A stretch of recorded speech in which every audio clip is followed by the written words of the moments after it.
માનવ જાતિના વિકાસ માટે વૃક્ષો એક સિક્કાની બે બાજુ છે.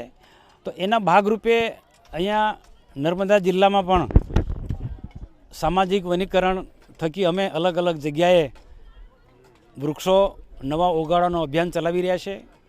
આજે નાંદોદ તાલુકાના સુંદરપુરા ગામે જયંતિભાઈ જેના ટ્રસ્ટી જે છે જયંતિભાઈ શામળભાઈ વસાવા એ ગીતા આશ્રમ શાળામાં સામાજિક વનીકરણના સહયોગથી ખૂબ મોટી સંખ્યામાં વૃક્ષો ઉગાડવાનો આ કાર્યક્રમ વૃક્ષોના છોડ રોપવાનો કાર્યક્રમ રાખવામાં આવ્યો છે.